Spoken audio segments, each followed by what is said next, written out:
What's going on, everybody? Welcome back to another edition of the Dolphins In Depth podcast. I'm Daniel Oyefusi. That is David Neal. We are reporting to you after a victory Monday in South Florida. Your Miami Dolphins kicking off the 2022 NFL season with a win over the division rival New England Patriots, 20-7 at Hard Rock Stadium. They take care of business in week one of the Mike McDaniel era, but they're quickly moving on. There were some celebrations on Sunday, but not on Monday, not on Tuesday. They're moving on to their week two matchup, a road game in Baltimore against the Ravens, who are also 1-0. Thanks so much for tuning in. I want to quickly remind you guys, if you haven't yet, subscribe to the Miami Herald YouTube page, like, share, comment, drop some questions in below. What you feeling, what you're not feeling, all that good stuff. So, like I said, the Dolphins are moving on to a week two matchup with the Baltimore Ravens this Sunday. But we're going to quickly recap their season opening win against New England Patriots, which was a fun one.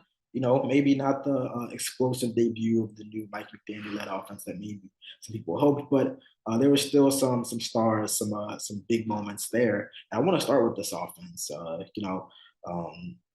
There's been so much talk about what this offense would look like with Tua, Tyreek Hill, Jalen Waddle, Chase Edmonds, some new guys on the offensive line. And at the end of the day, they only come up with 13 points. 7 of those 20 points were aided by a strip sack, sweep, and score by the defense in the second quarter. But a fairly efficient afternoon for Tua Tagovailoa, 270 yards, one touchdown, no interceptions. Tyreek Hill in his debut, 9 catches for 84 yards. Jalen Waddle, a 42-yard catch and run at the end of the first half on that gutsy fourth down call that I'm sure we're going to talk about. Me personally, I thought it was a solid debut. I mean, this was an offense that they got a lot of playing time and they got a lot of reps in training camp. But in terms of preseason, this was the first time that we've really seen that entire unit, the starting unit, including the offensive line. They kept a lot of guys. Jalen Waddle didn't play in the preseason. Teron Armstead was kept out of the preseason. So this is the first time we really got to see that offense in its entirety. I thought it was a solid performance. Obviously, you want to clean up some stuff with the run game. They're only getting 65 yards on the ground. That's not going to cut it most days. But I thought that this first game kind of showed and it kind of reinforced the notion that I had that, Mike McDaniel might have this reputation as like a run guy. He's a run guru. He's a master of the run game. But they're not. That doesn't necessarily mean they're going to run 30 times a game. They're going to run 35 times a game and just kind of have to, be a game manager. I thought that McDaniel showed how much he trusts Tua by putting the ball in his hands consistently early on and even late in that game. They could have ran the ball a lot and kind of milked the clock, but they were still passing the ball late in that game as they held a two-score lead. So I thought that it was a very, very solid and efficient showing. Obviously, you want to clean up some stuff with the run game. The offensive line needs to clean up some stuff, and they have some injuries. I think Tua could have made some more. He could have hit on some passes. He kind of made some boneheaded decisions. But overall, David, what did you think about that offense? The offense kind of reminded me of what they say, in certain neighborhoods when you're just getting by about the Lord. He doesn't always come when you want him to, but he's always on time. Yes, sir. And that was kind of that offense. Okay. Yeah. Okay. 13. They really only scored 13 points, right? But they flipped the field. That drive before the defensive score really did flip the field. Because they started deep in their own end. They moved the ball, 7 first downs, got it to where they could flip the field, and then you put the Patriots in the same position. The defense comes up with the big play. So they kind of put the ball in position, set the table position with a decent drive. And then obviously the big play at the end of the half that just really does blow the game open.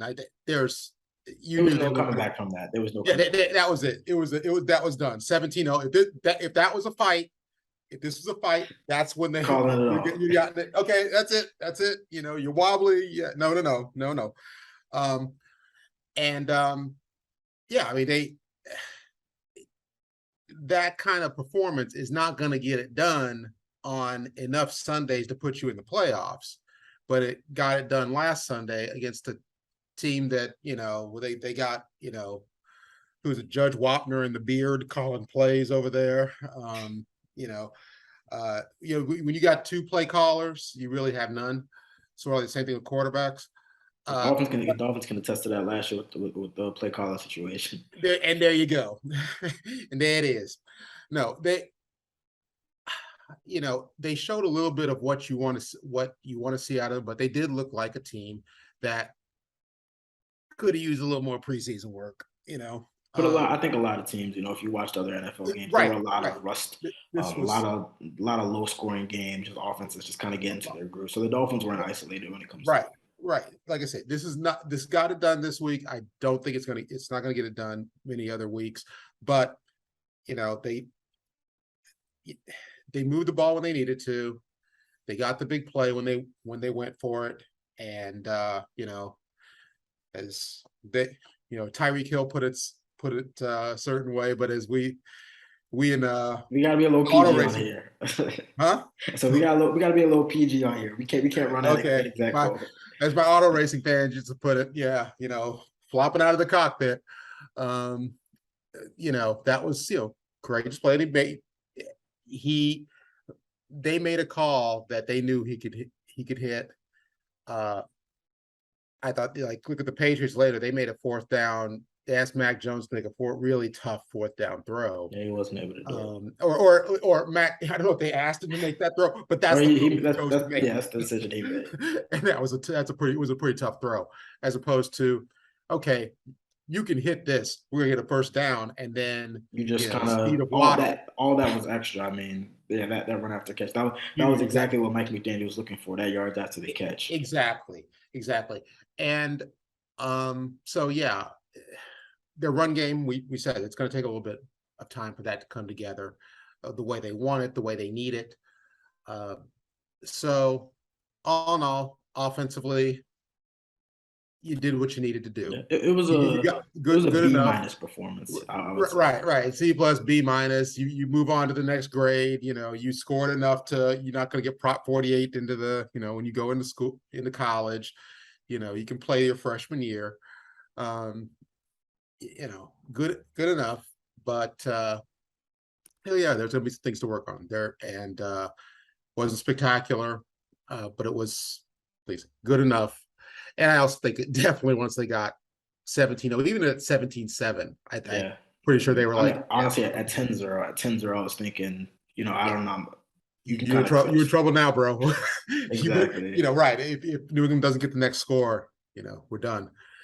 And so, and that's also a factor of the matchup of New England's offense against the Dolphins' defense. Yeah. I mean, I think that I kind of expected more points from the Dolphins offense, but I think that for the most part, that game kind of went the way that both of us anticipated, where it's like the Dolphins just have a little bit too much on offense for the Patriots to handle. And on the flip side, the Patriots offense just isn't going to be explosive enough to test the Dolphins defense. And I think that that's what we saw. But I particularly want to focus on the performance of Tua Tagovailoa. We all know it's a big year 3 for him.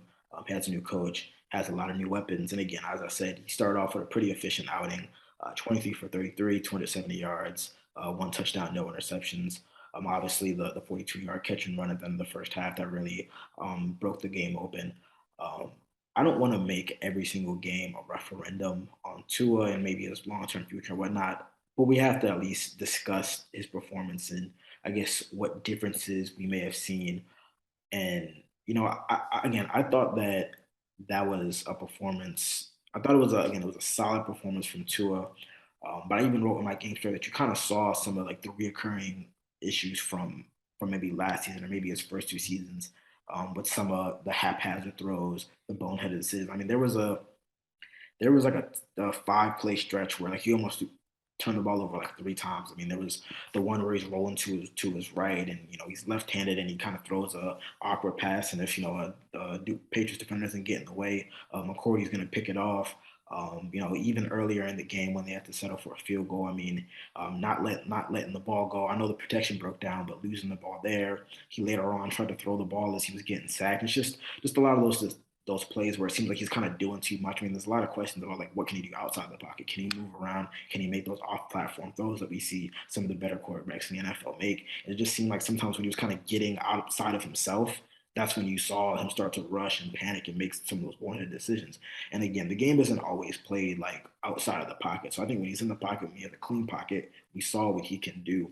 But I think that it was also performance where like you kind of see those moments, and that's it kind of reinforced some of like I mean, there was a lot of stuff to pick and get confirmation bias from. I mean, if you just want to take the 42-yard catch and run, and you're a big tool believer, you're like, oh, that's what he can do. He can deliver pinpoint passes and set his guys up for yards to catch. But then if you look at that late game stretch where he's throwing the ball all over the place and putting it in harm's way, you're like, is this really the guy? Again, I don't want to make it a referendum on his long-term future potential because it's just one game. But that just what stood out to me. As much as there were very good plays where he got the ball out, he hit his receivers. There were a lot where he missed his guys. He kind of made those scratch your head. I mean, I even tweeted like he has one of those boneheaded like what were you doing, what were you thinking decisions once a game, and I saw like three of them in a fourth quarter stretch where like if you turn the ball over and they make a play and gets a touchdown, I mean, it becomes a game again. Just what were your thoughts on his performance? I thought I liked the offense. He did enough to get it done. There were a few throws that the arm strength question is always going to be there with him. Oh my goodness, so he could hit 3 bombs in a row, and then people are going to be talking about the arm strength. But look, some great quarterbacks are not big arm quarterbacks. So let's you just can't short hop it to open receivers. Yeah.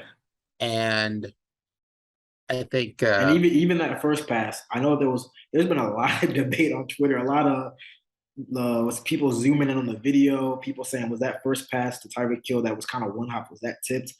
I don't know, man. It didn't look tipped to me, but there's a lot of people that are saying it didn't look tipped to me, but there's a lot of people that are saying that are. But even some other passes just like didn't. It almost seems like the pass kind of died on its way to the receiver. So there are all those questions. But he's the kind of passer that when he misses, it's going to look like that, and you just go, should I go? But again, no interceptions. That he put the ball. Okay, he did put the ball in danger, but I think quarterbacks throw these days. They throw so often that every quarterback is going to have a couple of balls in the game that they're putting it in danger, and it doesn't look good. The first pass Joe Burrow threw that Mika Fitzpatrick ran back, I think every Steeler since Mel Blount had a better shot at that than whoever the hell he was throwing to. But so I thought he showed some pocket awareness. Of course, he also got hit into a fumble. You don't want to see that. The offensive line could have been better. I'm not putting it all on him. The offensive line could have been better. But even on some of these plays, you want to see him. Maybe he has guys open. He get the ball out a little sooner. There's blame to go around for sure. I just thought it was again like the offense overall. It was good enough. It was fine, but right, and you don't want in a game like that where pretty much your defense is not going to give up a lot. They're not going to lose you the game. Right. They're not going to lose you. They're not going to screw you up. So the things you don't want to do is put them in bad positions, and you don't want to give any cheap points to the other side. They did not give the Patriots any cheap points, and the offense did not put the defense in a bad position. They didn't give up a defensive score. They didn't give up pick six, fumble return for a touchdown. Not a turnover deep in the territory.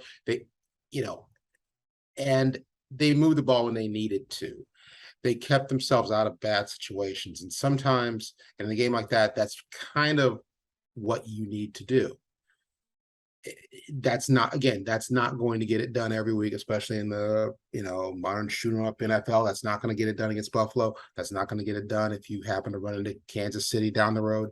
That's not going to get it done against the Bengals unless Joe Burrow's, still in his whatever funk he was in last week.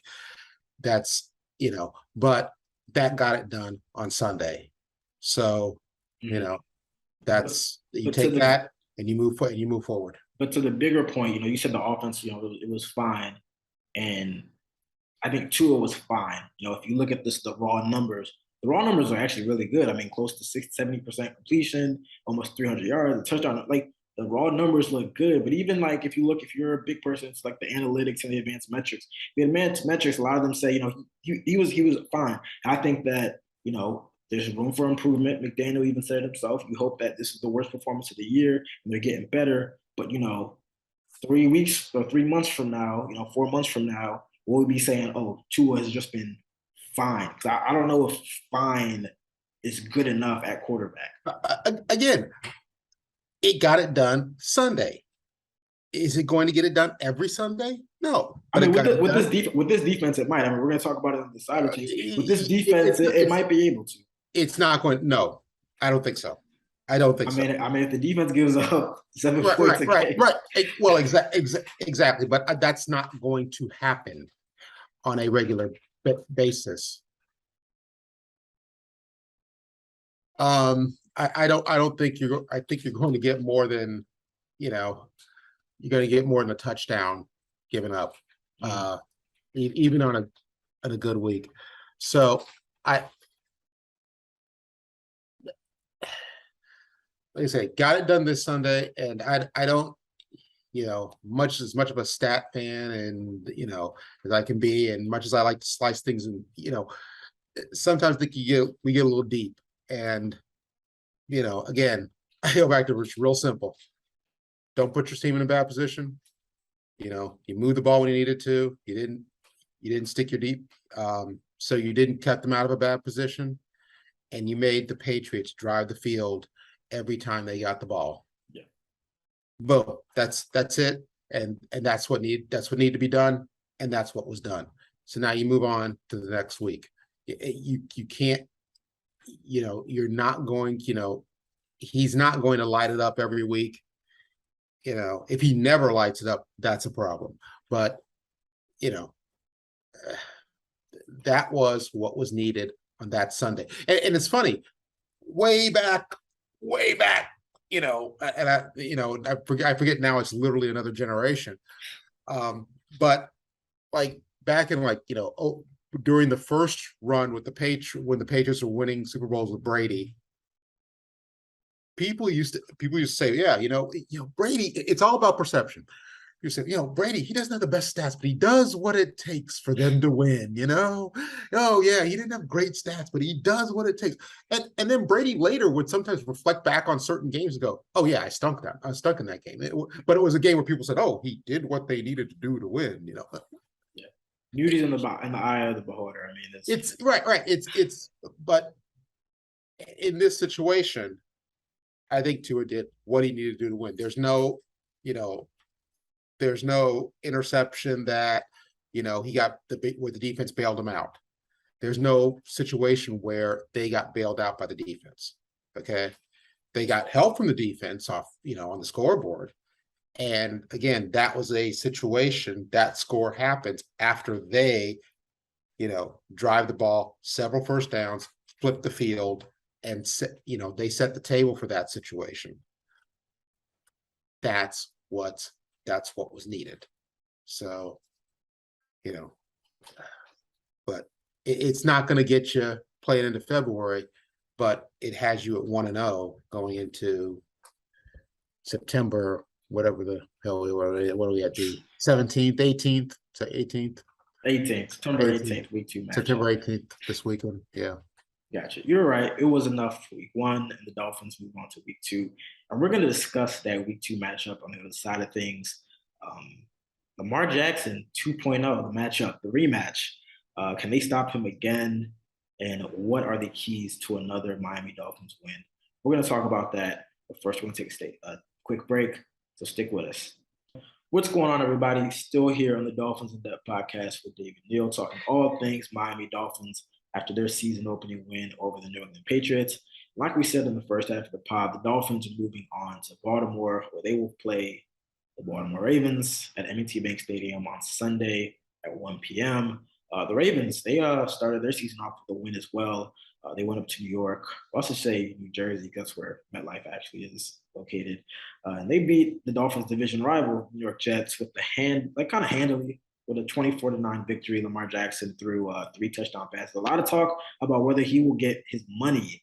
I mean, he started the season on a pretty high note with 3 touchdown passes and that win. But now the Dolphins will match up against the 2019 NFL Most Valuable Player. This is the second time in as many seasons that the Dolphins will be facing off against Lamar Jackson. I think we all remember that Thursday night game just about almost 10 months to the date ago. Thursday night football, Baltimore came down to Miami Gardens. They were one of the hottest teams in the NFL. The Dolphins were not. But they were the ones victorious at the end of the day, a 22-10 victory, which really, in a lot of eyes, jump-started that turnaround from 1-7, winning the next 7 games. They blitzed Lamar Jackson to submission. I mean, they sent everybody. They sent Javon Holland, Brandon Jones, linebackers, everyone you can name, man. They made some coaches out there to blitz Lamar Jackson. He finished 26 of 43, 238 yards, a touchdown and an interception. The run game for the Ravens really never got going. I'm sure you all remember Jacoby Brissett started that game, but he had a knee injury. Tua Tagovailoa, who was active but not starting because of a finger injury, he came in, kind of had some late game heroics, and the Dolphins came away with a big win. Fast forward 10 months later, these two teams are 1-0. They're looking to get to 2-0 in a loaded AFC. The Ravens have a little better injury news than they did last year. Obviously, they were one of the most injured teams last year, but they're kind of better on that front. There's still some questions with some key guys, but the Dolphins are a little different too because they have obviously Mike McDaniel, a new look offense, some new players. Obviously, Tyreek Hill headlining that group. But I want to start with the Lamar Jackson matchup because that's really, I think, the key to this matchup again. Again, like I said, they blitzed Lamar Jackson. I think the stat was, they sent the most defensive back blitzes of like the last 5 years in that matchup. I know they have a lot of the same, or really all of the same personnel, the same defensive coordinator. In my eyes, I mean, I see no reason why you don't do that. Again, just blitz him, and you see if he can take advantage of that aggressiveness. I mean, all the talk about the Ravens over the past couple of years has been, how great their run game is, but the passing game kind of lagging behind. They trade away Marquise Brown. Maybe they don't have the top end pass catchers that you need to face a team like the Dolphins or to make a deep run into the playoffs. And I know we talked about this in our preview episode last week. I think the Ravens to go to the Super Bowl and win the Super Bowl. You were not. You were incredulous when I told you that. But with this Cut the match, cord. It's okay. hey, they're one Cut and the zero right cord. now. So right now I'm looking peachy. Yeah, But yeah, no, no. in this matchup, I mean, what do you see facing Lamar Jackson? Do you think that they blitz him again? Do you take a different approach? What would you do? I'd do the exact same thing until he shows he can deal with it. I mean, why wouldn't you? And the Dolphins have, I mean, also the Dolphins have the athleticism and the speed to do it. They do, even not Which only at the cornerback position, but at the linebacker position with right, Jerome Baker and Jalen Phillips. I mean, those guys were after Lamar Jackson. Like I've never seen a defense because obviously I covered the Ravens for two seasons, including Lamar's MVP. I've never seen a defense that collectively was able to keep up with him and really chase him down sideline to sideline the way Miami did that night. So you're right about that. yeah, and so why obviously have a you have something in your have a plan B or 1A or whatever you want to call it, just in case this seems to be falling apart early. But this is a defense that gives him problems. This is a defensive scheme with this personnel that gives him problems. So until he shows that he can solve this problem, either by hitting the quick passes into the open areas that you're going to have to leave, or by by counter running plays or traps, something that takes advantage of the way the Dolphins are coming at you. and coming at him and coming at the offense, do the same thing. Go for it. Go for it, because I mean, it seems a little silly to you know let's try something. This worked really well last time. We defended him as well as anybody. Let's not do that anymore. Like, and football coaches can outsmart themselves, boy. There's a little bit of, Wile E. Coyote, Trying to get ahead, super yeah, genius. trying to outsmart yourself. You know, no, they'll never think of this. They'll think it's so obvious it can't be a trap. you know, you get some Inspector Clouseaus on the sidelines there, but no, just do what try to do what you did last year, and see if he's made an adjustment. See if he's any better player. And let's again let's see, because I think he's hitting that point. I think Lamar Jackson's starting to hit that point in his career where, like, I don't know, physically he is what he is what he is, and he's kind of as physical. He's as good as he's ever going to be physically. Now it's okay. Where does he improve as a quarterback, seeing the game? Seeing again, yeah.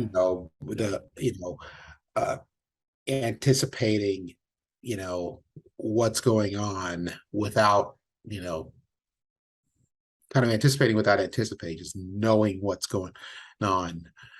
And, maybe he's acquired, with another year of experience, maybe he deals with this a little better. And that's where you have to have a plan B to say, okay, shift gears, halftime for, second quarter, whatever. But until he shows you that he is any better or any different than he was a year ago, then you the same and he the same. So let's go get the same result. No, I get that. The stat that I was referring to before about the DB blitzes, I have this from Next Gen Stats.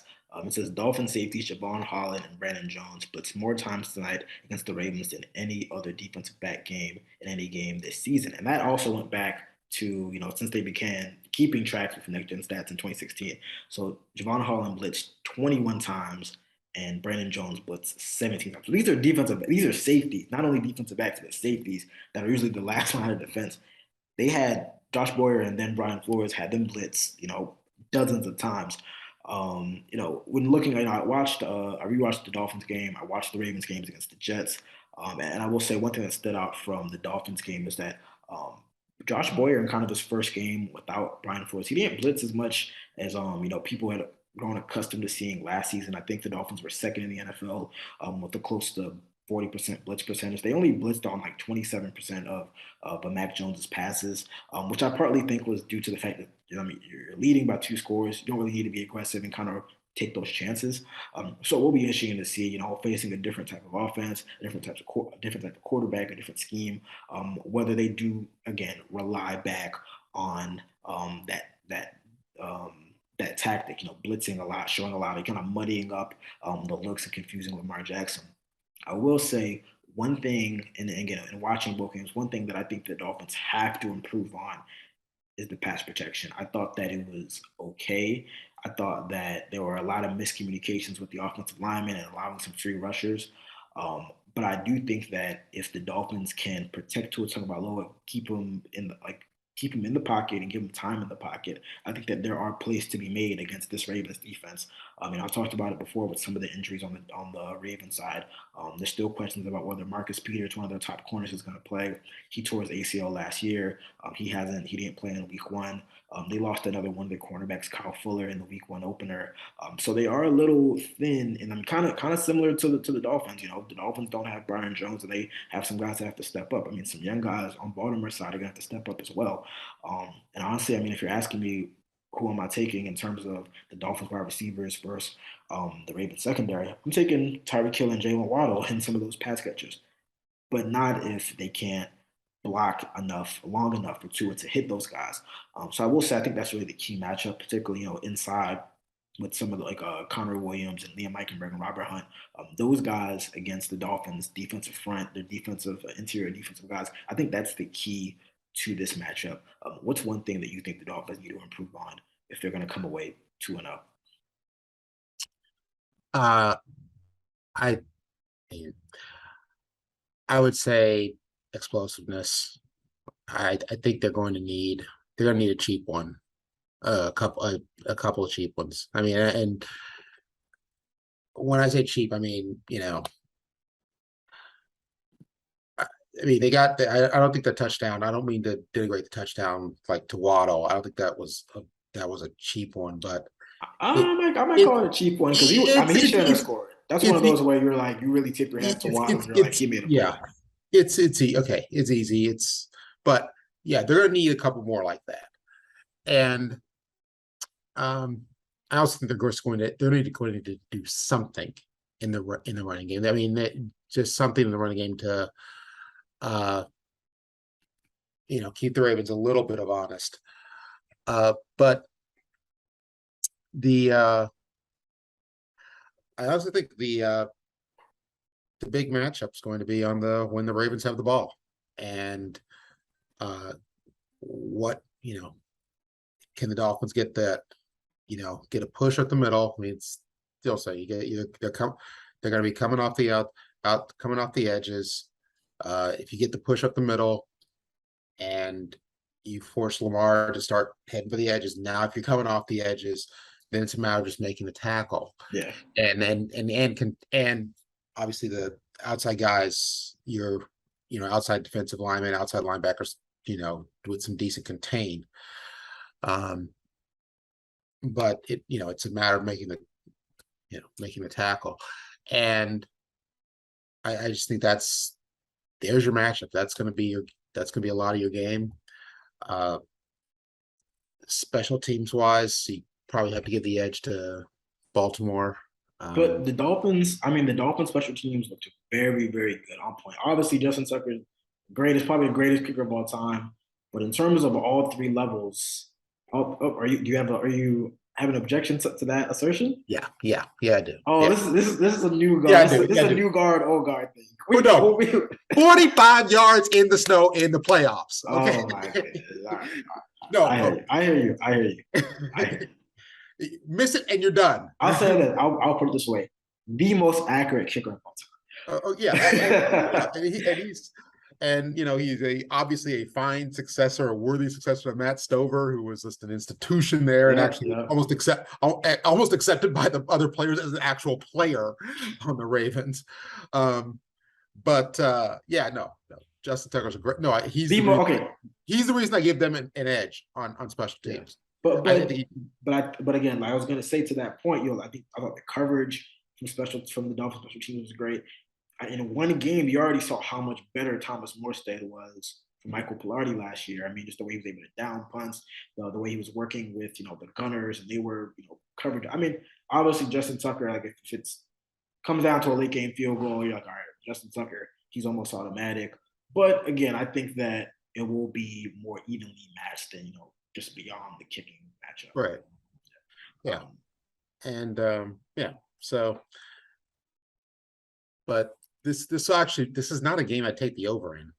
No. I think both teams are going to struggle. Well, I'll put it this way: the Ravens, who are known as a running team, I think they had in the first half they had about 8 rushing yards against the Jets at halftime, which was the lowest in the Lamar Jackson era. They struggled to run the ball. I mean, they finished with 63 rushing yards. Lamar Jackson only ran it 6 times. Part of that was I don't think he really had a lot of design runs, but he was staying in the pocket.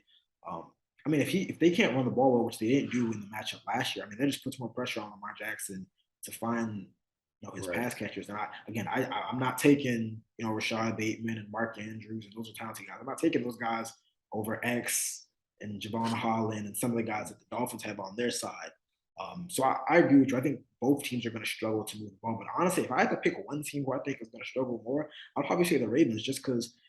I mean, the overall perception, really, what's been reality is that their offense has been powered by the run game. I mean, this might be a game where Lamar Jackson does have to throw 3 touchdowns and he does have to make a lot of plays, kind of off platform.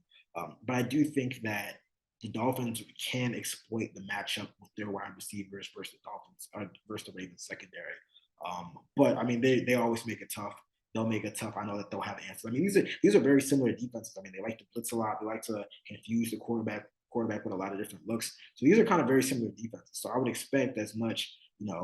It is going to be kind of a back and forth kind of slug of a game, a slob of a game. Yeah. And again, it might come down to that last minute kick, or it might come down to a missed tackle here or there.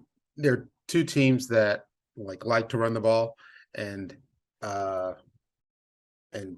obviously the Ravens, they're not under a new coach, but the Dolphins still finding their running game, and the Ravens clearly are still finding their running game. When you go to the Meadowlands and you can only run they don't have the yards smart against left tackle. They don't have J.K. Dobbins. I mean, it's still a work in progress. Yeah, they're still finding themselves. So this again might be decided by who turns the ball over deep, and who again this might be a very similar game. Who does turn the ball over deep? Who can flip the field? What's your field position? Especially if you have a kicker like Tucker, I mean that's a big deal. Yep. And so yeah, I do agree with you. I don't think the Ravens. I don't see the Ravens slot receivers doing much against the Dolphins defensive backs. And I do like the Dolphins that matchup better. On the flip side, that matchup better for the Dolphins offense against the Ravens. So yeah, this is going to be an interesting game. And it is exactly, if I were betting the game, I would not be betting it. I would stay away from nope. These are two teams.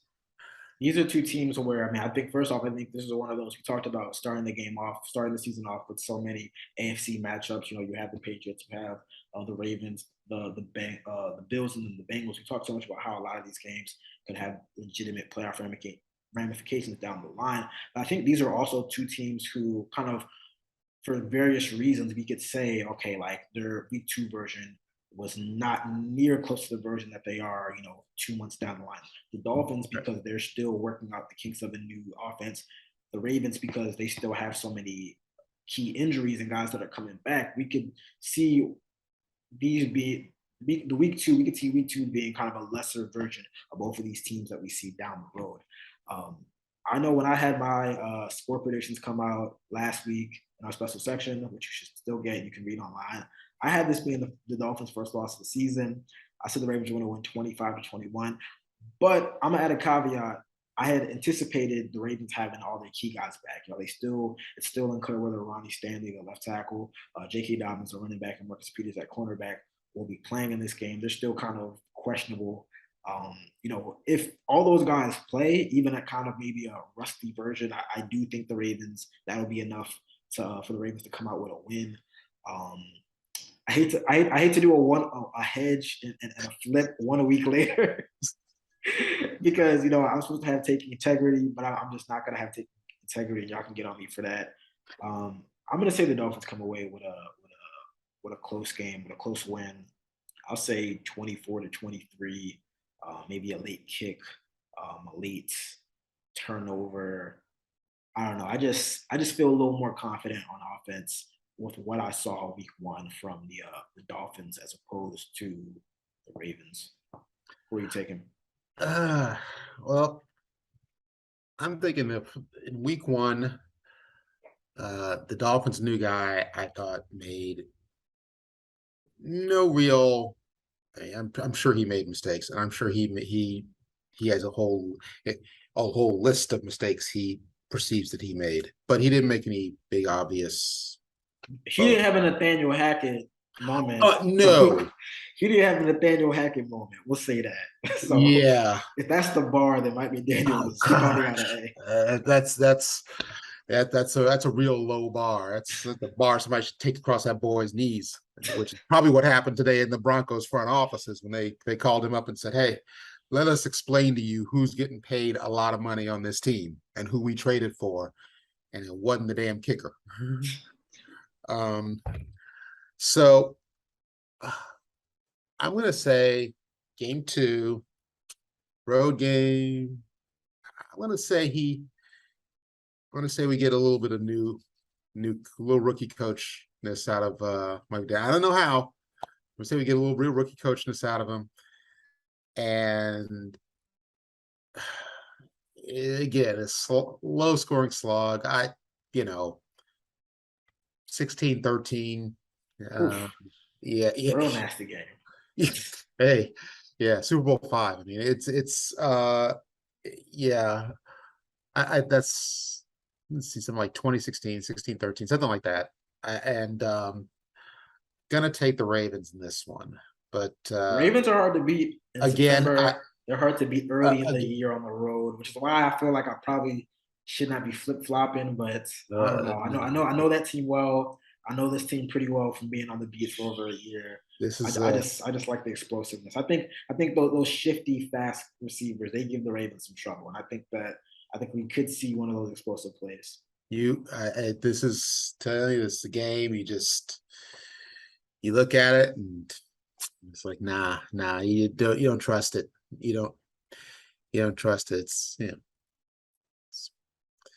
like somebody offering you a Ferrari for, $1,000. Like, I nah, got side eye. Not playing. nah, nah, no.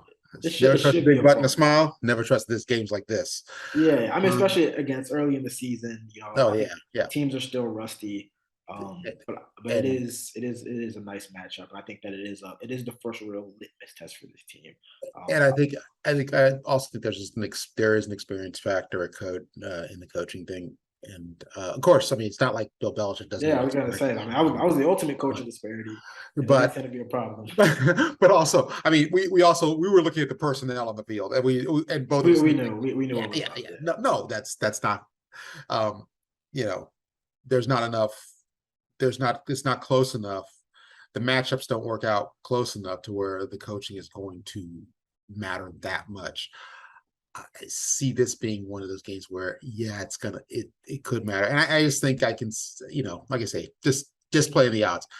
There's going to be a rookie coach, game or two where he just, you know, and it may not be obvious to us. It's maybe something where he, comes out afterwards and say, yeah, this week in practice, you guys didn't see it, but I didn't prepare us properly. Yeah. You know, um, but so I'm gonna take the very slow, close, but there will be no money placed on this game out of my wallet, other than for snacks and stuff while watching. Um, so, and are you going to be staying at Mama Oh Oyefusi's house? yeah, I'm excited. I'm excited to go back home. Obviously, everyone that's been following my work knows I'm from Tulsa, Maryland, right outside Baltimore City. I'm excited to get back. See Mom going to my. cook for you? Oh, of course, of What you going to course. fix? I mean, probably some jollof rice. You know what I'm saying? A Nigerian staple. It's a whole bunch of stuff. I mean, she was even asking me. She was like, "What you need? I'll freeze up some stuff and I'll send it back to you on the fly." I'm like, "Nah, like I'm good. I'm good. I got a deep freezer full of food. It's still full. I'm good." But I'm excited to head back. Obviously, again, I covered the Ravens for 2 years at the Baltimore Sun. I'll be back at M&T Bank for the first time. I'm excited to see friends, family, and obviously some former colleagues and people on the beat there. So it should be a lot of fun. They still serve crab cakes at there at halftime? Man, I hope so. It's been 2 years, so I hope so. I hope that hasn't Yeah, changed. yeah, yeah. I'm gonna have to That was get some good. crab cakes. Most definitely, I'm gonna have to get some crab cakes. If not there, then somewhere in the city. But that brings us to the end of another edition of the Dolphins in Depth podcast. I want to thank you guys again for tuning in. We'll be back next week, win or loss or draw. After the Dolphins Week 2 matchup against the Ravens. We So get you paid never either know. way. Yeah, we get paid either way. Checks clear either way. So we'll be here. But until then, you guys take care. See ya.